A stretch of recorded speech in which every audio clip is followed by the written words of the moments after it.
Motion in your step. Motivation in your heart.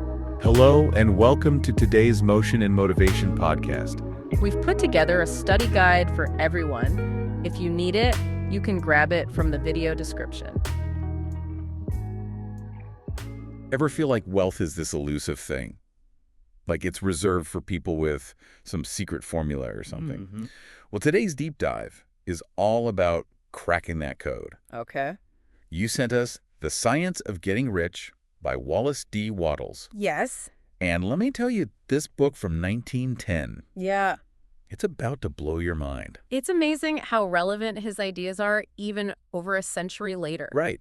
It's like he had a time machine to see into our present-day struggles. Yeah. One thing we hear all the time is, it takes money to make money. Right. Wattles would totally disagree. Yeah. He'd say it has nothing to do with your background, where you grew up, or even how much talent you think you have. He actually tells this story Yeah. about a group of people living in the same town, working similar jobs. Mm. Some are rolling in dough, others are barely scraping by. Yeah. If it were just about environment or talent, Right. everyone there would be thriving. Exactly. It's like, what makes the difference?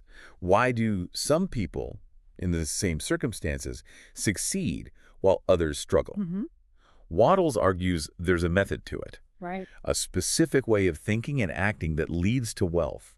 He calls it a certain way, almost like tapping into a universal law of abundance. And he's not shy about calling it a science. He lays out these principles, these fundamental truths that, if applied correctly, Yeah. can change your financial destiny. Okay, so let's break down this certain way, because it's got to be more than just working hard or being good with money. Right? Way more than that. Waddle says it all starts in the mind. Yep. He introduces this concept of a thinking substance. The idea that everything around us, everything in the universe, originates from a kind of invisible energy field that responds to our thoughts. Hold on. Thinking substance. That sounds pretty out there. Mm-hmm. Is he saying my thoughts alone can make me rich? Like, if I just sit here and picture myself winning the lottery, will that make it happen? It's not quite as simple as daydreaming your way to riches. Okay. Wattles emphasizes that action is crucial, Okay. but those actions have to be fueled by the right thoughts, the right intentions. So it's not just about wishing for a better life. It's about having a clear vision and then taking action that's aligned with that vision. Exactly. He uses this analogy of a little boy who can feel music inside him but hasn't learned to play an instrument yet. That raw talent, that desire, it's like the thinking substance. It needs focused action to be expressed to create something beautiful in the real world. I love that analogy. So how do we tap into this thinking substance? How do we learn to play our own instrument, so to speak, and create the wealth we desire? That's where the science part comes in. Wattles provides these concrete practices, these tools to help you align your thoughts and actions with this creative force. And the first one, which might surprise you, is gratitude. Gratitude. I thought we were talking about getting rich, not winning a personality contest. It might seem counterintuitive, but Yeah. Wattles argues that gratitude is essential for attracting wealth. And he's not talking about just saying thank you when someone does something nice for you. It's about cultivating a deep appreciation for the good things you already have in your life. So instead of focusing on what I don't have, the bigger house, the fancy car, I should be grateful for what's already working. My health, my friends, maybe even that slightly dented car that still gets me around. Exactly. It's about shifting your mindset from a place of lack to a place of abundance. Mhm. Because when you focus on what you're grateful for, it's like you're sending out this positive signal to the universe. Yeah. You're aligning yourself with the flow of abundance. Okay. I can see how that makes sense. If you're constantly complaining and feeling sorry for yourself, you're not exactly putting out the best energy, right? Right. But if you're genuinely grateful for what you have, even the small things, Mhm. it changes your whole vibe.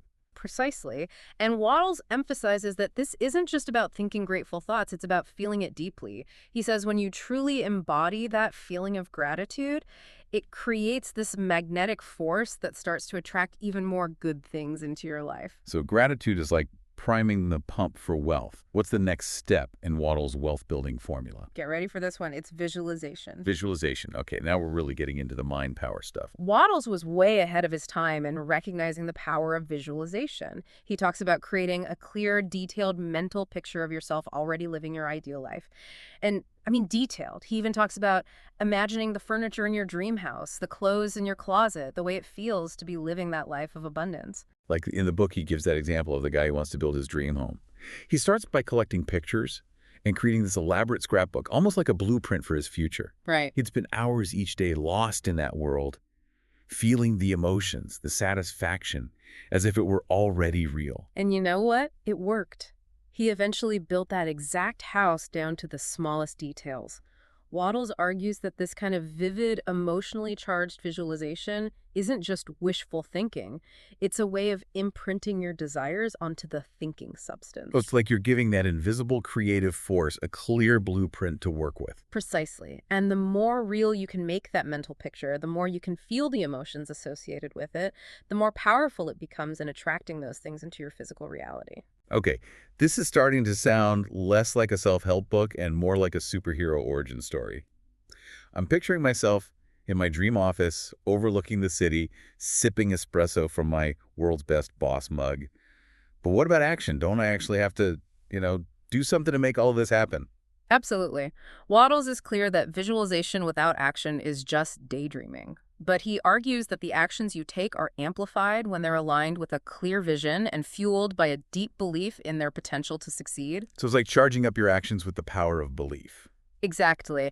Waddles calls this efficient action. Okay. It's not about working yourself to the bone. Right. It's about making every action count. He says to approach every task, even the small stuff, with focus and intention. So no more scrolling through social media when I should be sending out these proposals, huh? You catch on quick? Waddles would say that scattered energy gets scattered results. Hmm. But when you bring your full attention to what you're doing, you tap into that flow state, that sense of effortless productivity. Okay, this certain way is starting to feel less like a mystical secret and more like a practical roadmap. Hmm. But Waddles does throw in some cautionary advice too, right? Like he's not all about chasing money at any cost. You're right. He's adamant that seeking wealth through dishonest means or at the expense of others will always backfire. It goes against the whole principle of abundance. It's like trying to cut corners in a recipe and expecting it to taste amazing. Precisely. Waddles argues that true wealth comes from a mindset of service, of wanting to create something valuable for the world. He says when you focus on adding value to others, the money will follow naturally. So it's not about stepping on others to get to the top. Right. It's about lifting everyone up together. Exactly. Waddles also warns against getting bogged down in negativity, Okay. whether it's doom scrolling through the news, listening to cynical friends, or even dwelling on your own past failures. It all creates resistance to the flow of abundance. So avoid the energy vampires and focus on what you can control, your own thoughts and actions. You got it. And that brings us back to the incredible power of this thinking substance idea.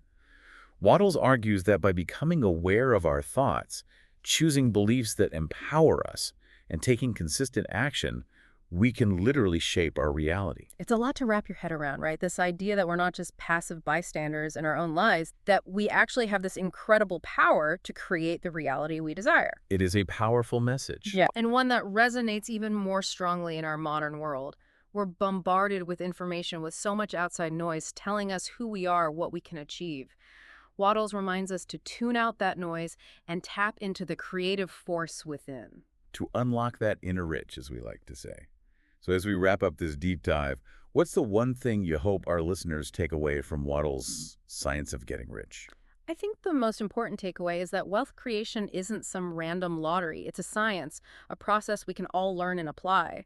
It starts with cultivating gratitude for what we have, visualizing the life we want, and then taking focused action. It's about aligning our thoughts, beliefs, and actions with the universal laws of abundance. It's a call to action for sure, to step into our power to become conscious creators of our own lives, and to realize that maybe, just maybe, we're all capable of unlocking our inner rich. If you enjoyed this video, don't forget to hit the like button and subscribe. That way you won't miss any of our updates. Also, if you think this video could help others, please share it with them. Thanks for watching and for your support.